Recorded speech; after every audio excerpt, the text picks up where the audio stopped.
It's the beginning of the end for Reddit as the walls are closing in following a bombshell report. I hope you got that joke, by the way. Anyway, a top Reddit user who's widely despised and heavily criticized for a long period of time is now stepping back. And this is significant because this individual has been accused for a very long time of manipulating the platform and being given essentially carte blanche by the company to do these things. A post has been going viral on Reddit. If you're not familiar with Reddit, I'm assuming most of you are, it is one of the most trafficked sites in the world. It is heavily politically biased, and that bias may now be crushing it. A list emerged showing how almost all of the top subreddits, these are platforms that, forums that have millions of users, are all being run by the exact same people, and this is public information everybody knew. This shows where some of the political bias may actually be coming from, and we can explain why it's happening. I want to read you this story from the Daily Dot. Reddit's top user says he's done after being outed. A widely circulated post has proved to be the last straw for some of Reddit's top users. What I find funny about the story is that it very much defends these top heavily hated, very much so hated users. Before we read this though, I want to give you some context about the importance of Reddit. First of all, it's one of the most trafficked websites in the world. Secondly, it hosts individually some of the biggest political forums and cultural forums in the world. They have a politics subreddit. It has what I think 6 or 7 million subscribers. Imagine you were on Twitter and there was an account with 7 million followers that was tweeting out all this stuff, and they were all run by the same people. I think this is why we see the political bias we do. But what we're seeing now is the political bias absolutely crush a website as big as Reddit. I believe political bias will ultimately result in the downfall of many of these big platforms. With all of the social media censorship we've seen over the past few years, alternatives have risen up. Now we're hearing Joe Rogan is leaving YouTube and iTunes to go exclusively to Spotify at the end of the year. To many, this signals the beginning of the end for YouTube. They're losing the biggest podcast in the world. And this is a guy who's getting millions of views every day he posts. He's out. Perhaps he doesn't see a benefit. Perhaps there's too much risk. In my opinion, as someone who's on YouTube, the risk is too great. I've had videos censored, silenced, shut down. So yeah, alternatives are very, very important. Right now, we're watching what may be the beginning of the end for Reddit. And I say that half jokingly, but I really do mean it. I think one of the big reasons we've seen such political censorship is a combination of the culture war, but also corporate marketing. I think corporate marketing plays a huge role in why these websites are biased in favor of the left. As long as the mainstream media supports it, it sounds like a popular opinion, and they'll follow that because advertisers get scared when they hear naughty words in the press. So Reddit, for some reason, has its biggest platforms run by the same 5 people. And this sparks a lot of outrage because these 5 people, too many, are clearly manipulating the platform. Here's what happens. For those that aren't familiar with how Reddit works, anyone can post a link within certain rules of each separate forum. People will then choose to upvote or downvote. If it gets more upvotes, the post moves up and becomes more visible, reaches the front page. If the post gets too many downvotes, it eventually just disappears. If it gets an even balance, it becomes controversial. In the beginning, you might have a post that says, Donald Trump does a backflip.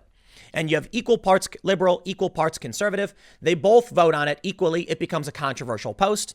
Or most people agree Trump did a backflip. It goes up.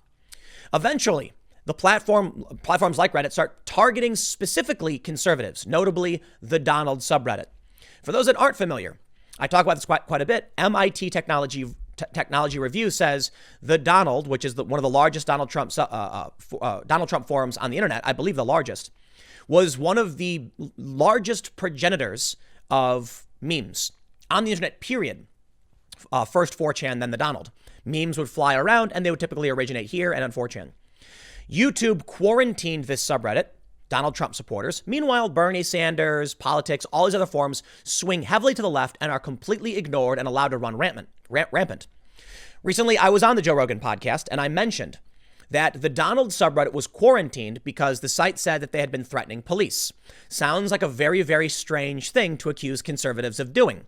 Seems like it may have been shills or fake, or at the very least, it didn't warrant getting your entire the entire forum, the largest Trump supporting forum, shut down. following this, I had a bunch of people, commenting, saying like, Tim didn't give the full picture. The Donald was breaking so many rules and Reddit never called them out for it, blah, blah, blah. That's only technically the truth. It's the best kind of the truth. The journalists love this, the truth. The reality was there are dozens, hundreds, or even thousands of subreddits that break the rules. There is corporate manipulation. There are sock puppet accounts. The site is rife with malicious intent, to say the least. If someone on the Donald Forum broke a rule and nothing happened, well, it's because that's what happens across the whole site. There are left-wing subreddits that also weren't getting quarantined, that were breaking the rules every single day. The Donald got singled out. Here's what happens. When the political bias forces conservatives to leave, then you're left with an imbalance. All of a sudden, there's more liberals than conservatives. So when a post happens, you get 7 out of 10 being liberal. It almost always swings to the left.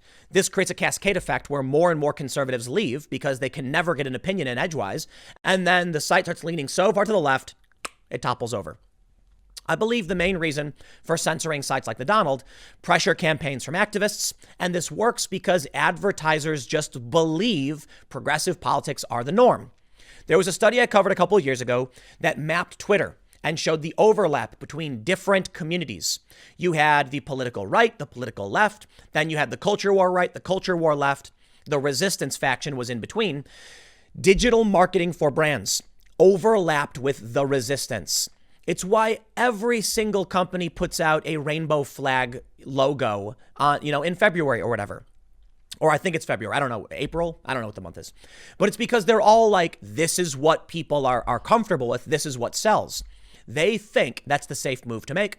So it's no surprise then we see stories like this, where you have the same people all running the same forums, and it's no surprise people are angry about it. Now, of course, it comes to politics later on. I believe we're witnessing the beginning of the end for Reddit because of this. To what extent, I don't know, but I will tell you, we all used MySpace. I say we all, as in like a lot of us, trendsetters were on MySpace. I was on first. I think it was like LiveJournal and UJournal. Then MySpace came, Friendster was first, then MySpace, then Facebook. Whenever the cool people would leave, those sites would start to falter. And the cool people, I mean, are like the creators, the influencers, the people who made content who wanted to be somewhere else. They would go somewhere else, make stuff, and then people would follow because they wanted stuff.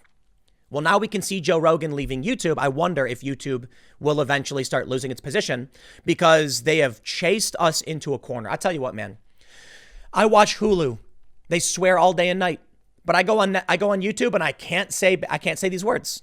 So, YouTube will derank, demonetize. If you swear, you get demonetized. Yeah, but Hulu runs ads on swears. You see, we're in a special box where YouTube is terrified of this kind of thing. These power users who, look, I don't know if y'all saw the story, but there was like a trans otherkin deer person who was moderating Twitch, and it became a huge controversy because these are the people who take power and then start censoring and banning people for whatever reason. But this ultimately lends itself to the political bias. Let's read the story now that you have like a general understanding, because I want to explain to you how I think this is the beginning of the end for the major big tech companies. Maybe not, but this is a crack in the armor. The Daily Dot reports, one of Reddit's most prolific posters and moderators is speaking out about the continuing harassment and threats he's experienced on the platform and what he sees as a lack of support from administrators. Robert Allam, known to editors as Galloboob, is one of Reddit's most famous users. He leads the site in karma points, more than 36 million, and oversees dozens of subreddits. As someone influential on the internet, Allam is familiar with backlash. He says has come in waves over the years. One of the biggest criticisms of this person is that he reposts things. He takes other people's content and reposts it, and it goes viral.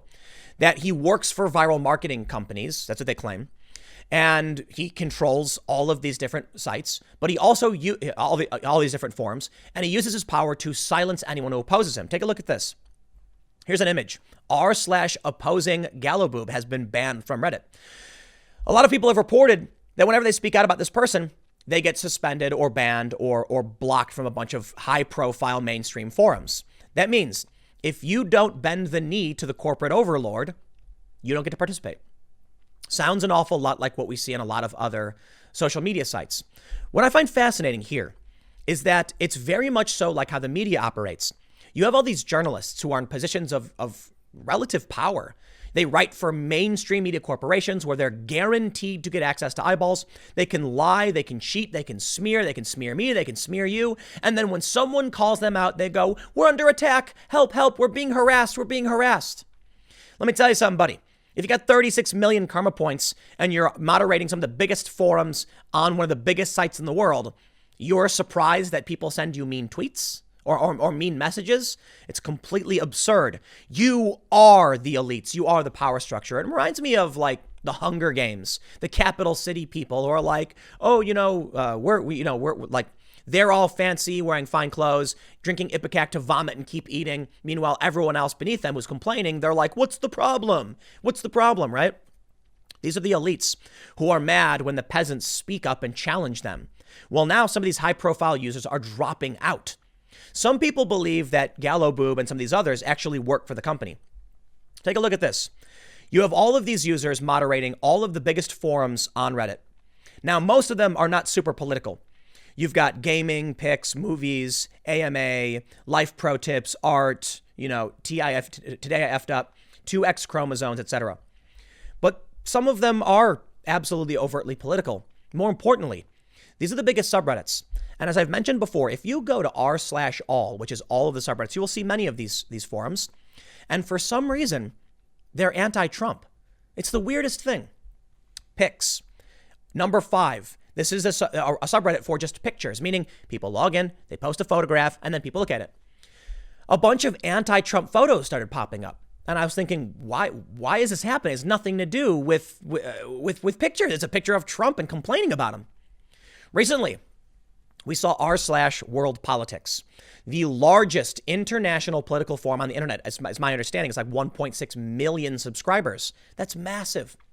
And now it's devolved into, I think, a Warhammer subreddit, because before it was, it was called Gone Wild. It was women revealing all, right? Before that, it was cartoon women revealing all. And the reason for it was that someone started posting anti-Trump memes saying, upvote this negative thing about Trump. And it broke the rules. It broke the site rules, vote manipulation. And the moderators wouldn't do anything about it. This is a clear violation of the rules favoring the left.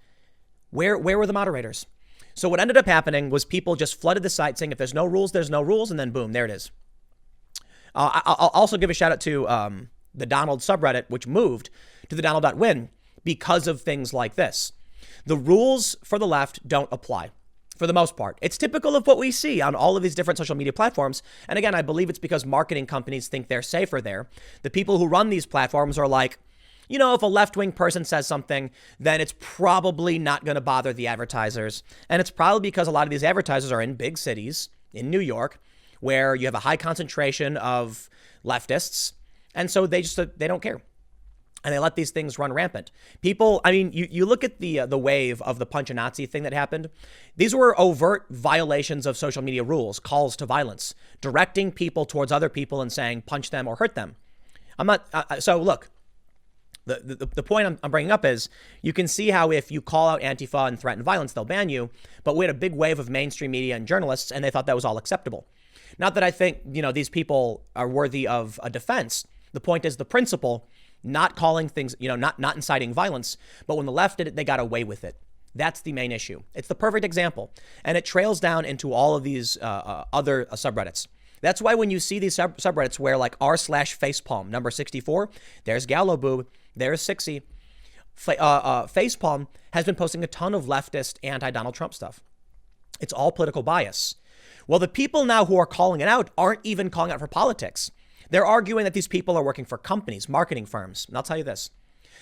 If it's true that these people work for marketing firms and they're trying to sell, I don't know, like Tide Pods or like Coke or Pepsi or something, doesn't it also stand to reason that political firms and companies will come to them and say, how much do you want to promote these negative opinions, do attack ads, right?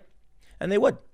So maybe that's why we're seeing these people post this stuff, instant regret, dad jokes, mildly infuriating. A lot of these things, for some reason, just became inundated with anti-Trump sentiment. Let's go back to read a little bit more about this the story. It's funny because the Daily Dot is writing a sympathetic piece for an extremely powerful individual who manipulates one of the largest websites in the world. They say the list of top moderators has been circulating on the site for the past month, but it went viral towards the end of last week. Though the names of subreddit moderators are publicly available, the image still struck a nerve with Redditors like Rootin' Tootin' Putin, who was one of many that reposted it. The users say they hoped to shed a little bit of light on just how monopolized Reddit has become. Once a fairly free site, in the wake of these power mods, it has become restricted and apersonal. Rootin' Tootin' Putin continued in an email to the Daily Dot. The point of peer moderators was to ensure that the persons in charge of a sub was someone who genuinely cares about the topic. These power mods undermine this entirely. The most popular post was the one I showed you, over 100,000 upvotes. The situation has gone far past the point of criticism and is now generating targeted harassment of numerous people. Yeah, sorry, spare me, I don't care. We'll jump to the end. They say, mental health issues for moderators, blah, blah, blah, don't care. Unlike Reddit's volunteer model, the majority of other social platforms pay for moderation. Alum says he plans to step away from the vast majority of his moderating responsibilities, acknowledging that those who took issue with his role are getting their desired outcome. They think they won, but others are going to replace us. The admins don't care if they lose moderators too, because 50 new mods are going to be like, yep, I'll take over, but they have no idea what they're getting into. Well, I'll tell you what. Here's a post from 2019 alleging Gallo Boob of corporate shilling of blatant rule violations and getting away with it. Sure, the admins don't care. They give you all the power, and then you complain when people finally call you out. What was it? Power corrupts, and absolute power tends to corrupt. Absolutely. These people all have their political opinions. They all think they know what is right, and they were given way too much power over Reddit, and thus Reddit will suffer for it. I believe Reddit is going to eventually become, it's going the way of Facebook, I suppose, right? Think about what Facebook is. Facebook is bleeding millennial and Gen Z users. It's mostly being used by older people. A utility to message people, I suppose. I don't really use it anymore. To be honest, I have a page. It's managed by a company that posts my videos there because, why not? I also post to other platforms as well. I don't care for Facebook. Facebook for the past couple of years has seen a mass exodus of younger users looking for something more intimate, more fun. I mean, young people are all on TikTok dancing around. I see kids out in the street doing weird dances and I'm laughing like, yep, there it is. They're doing TikTok again. Not Facebook. When Reddit becomes bogged down by boring corporate garbage, that's all, it's the leftist memes are insufferable. That's the thing. It's like, dude, Nancy Pelosi called Trump morbidly obese. I laughed very, very hard. It was funny. Her delivery, whether it was intentional or not, was hilarious. She was like, Trump was taking hydroxychloroquine and she was asked about it. And she said, I'm concerned about someone in his age group and, let's be honest, his weight group, morbidly obese. And I laughed. I did. And it's funny because the Trump supporters posted this image of Trump playing tennis that looks bad. He's mocked for. And they make fun of him all the time. They don't care because they can take a joke and they don't get mad about it. But I thought it was hilarious to see this humor. You don't get this stuff you don't get a sense of humor on these posts. It's not so much about saying something funny. It's these insufferable leftist posts that all say the same things, that call the orange man bad. They're not original. They're not interesting. It is just, I'm so over it, dude. I go to Reddit. I want to see something interesting. And what do I get? Another picture of Donald Trump standing next to Vladimir Putin or something with the stupidest saying. It's like you see all these posts where they're like advocating for socialism, and it's just it's the stupidest. We get it. I get it, man. I don't go on Reddit because I want to see you say the same thing 50 billion times. These people got to go. The reason you see these posts, in my opinion, is because the same 5 people apparently run everything and approve and disapprove of everything. And these are the things they like. They're like, someone's making fun of Trump again. Upvote. Someone's, there's a subreddit called Watch Reddit Die. And they cover this, how the moderators will ban conservative opinion and they'll prop up leftist opinion. Why? It's their bias. And you see this, how Reddit is run. It's the beginning of the end. Maybe not. I don't know. I can't make these predictions. All I can tell you is big social media sites are facing comeuppance. With Joe Rogan leaving, he's got like 8 million subscribers on YouTube. I mean, he was getting close to getting that Diamond Award, He leaves. He's been there for nearly a decade. And now he's going to Spotify on a massive deal. Good for him. But Spotify might actually offer some protections. Look, on iTunes, I can swear. I can say a lot of things. On YouTube, I can't. Because I use YouTube as my primary place of publishing, that means everything is derivative of what YouTube allows me to say. Now, keep in mind, I have said a ton of things that can get me in serious trouble on YouTube, and I've been shadow banned. I won't refrain from telling a story or speaking my mind and my opinion because of YouTube. It just means I have to be wary of swears and stuff like that. I can't say that CIA guy's name without getting my video banned. Now that's truly terrifying, truly terrifying. So there are some things that have held me back. And because of it, I'm absolutely looking for alternatives. What we see on Reddit, what we see on YouTube, what we see on Facebook, it's spelling a potential beginning of the end. I'm kind of worried about it, to be honest. There are freer alternatives. There are websites like BitChute and Minds where you can post what you want within reason. And there are forums like Spotify, which are more open. Like my podcast is on Spotify. I just click submit, and then a day later, boom, it was there. It's not as easy as YouTube, where on YouTube, you can just start a channel and post whatever you want, but getting in the partner program is more difficult. I don't know if Spotify pays, actually. I should look into that. But anyway, we may be moving towards a semi-gated social media world where Spotify will allow you to be on it after they approve you, and it could take like a day. But YouTube has gone too far. So is Reddit, so is Twitter, so is Facebook. The political bias is unsafe. One of the reasons I think Joe Rogan may have been very comfortable moving to Spotify is that he doesn't have to worry about saying the wrong thing on YouTube anymore. I just went on his podcast and said, there's a name you can't say. And I was like, I can't tell you. Just write it down. I wrote it down. I'm like, but don't say it. He's like, why can't I say the name? Don't ask me. Guess what? On Spotify, I bet he can say it. So we'll see how things play out, man. This one may have been a bit in the weeds, but Reddit is one of the biggest sites in the world, ranked 19, worldwide, I believe. This is huge. This could be the beginning of the end. Stick around. Next segment's coming up at 4 p.m. over at timcast.net. Go there. In the description, you'll see timcast.net. Check it out. It's a different channel many of you may have not been to. Most of you probably know what it is, but if you haven't, check it out. I'll see you there at 4 p.m.